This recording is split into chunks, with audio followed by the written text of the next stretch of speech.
Okay, so our last literary piece today, again off the menu, uh, comes from poetress Emma Lazarus, and she's born in 1849 and passes away in 1887. Born and raised in New York. Although her family history is really interesting in that her family's residence or immigration to America uh, goes back to that early Dutch time. Now, again, the Dutch were very tolerant of different ethnic groups and religion. New York becomes a haven for uh, people that are being persecuted for one reason or another throughout the world as a place, a safe haven to go to. And this is the story of Emma Lazarus' family. Uh, they originally were uh, Jewish from Portugal, and they had left Portugal to go to present day Brazil, which was a huge colony of Portugal in South America. So this was during the time of the Spanish and Portuguese Inquisition.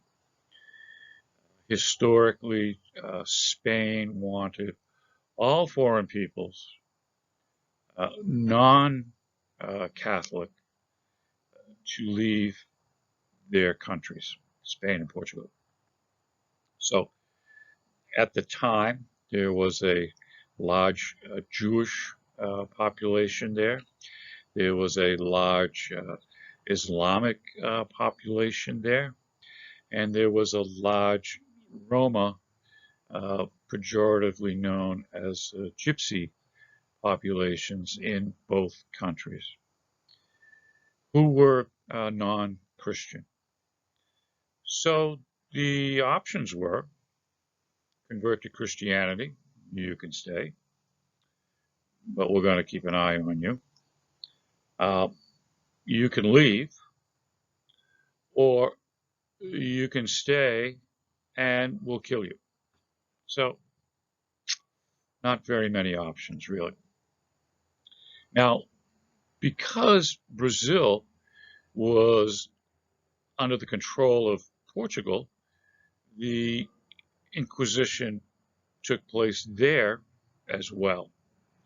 So her family leaves Brazil and ends up in uh, New Amsterdam, part of our new Netherlands geographic area. So the immigration of Jewish refugees from around the world had started very early in what's known today as New York City, even back to the 1600s. So Emma Lazarus' ancestors were part of that early group. She grows up, well educated, makes her money writing. She becomes a philanthropist in a way. She's as more and more Jewish refugees from around the world come to New York in their borough, in their neighborhood. She would go and she would set up um, vocational training programs so that these newly arrived immigrants would have job skills so that they could get the jobs that were available at the time here in America. And most of those were kind of factory labor jobs. But she played an important part in getting the local Jewish refugee population into the workforce. Now, one of her poems becomes famous. It's called The New Colossus. Again, very much connected to classic literature, which was still part of the literature of the day, reciting or mentioning the mythology of the past. And this poem becomes the plaque that is on the base of the Statue of Liberty. And the poem, I'm not going to do this justice, but I'll give it a whirl. There is a nice video attached to the assignment that really shows how the immigration of peoples from around the world passing through a place called Ellis Island, this is where all your documents had to be looked at, and you get the stamp so that you can enter into the country. Okay, so the poem, The New Colossus. Not like the brazen giant of Greek fame, with conquering limbs astride from land to land.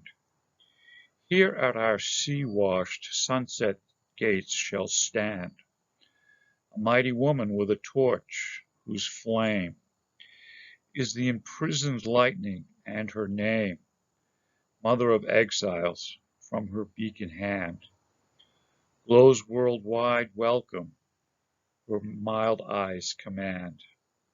The air-bridged harbor, that twin cities' fame. Keep, ancient lands, your storied pomp, she cries. With silent lips, give me your tired, your poor, your huddled masses yearning to breathe free. The wretched refuse of your teeming shore. Send these, the homeless, tempest toasts to me. I lift my lamp beside the golden door. Okay, so this is the ideal of American immigration.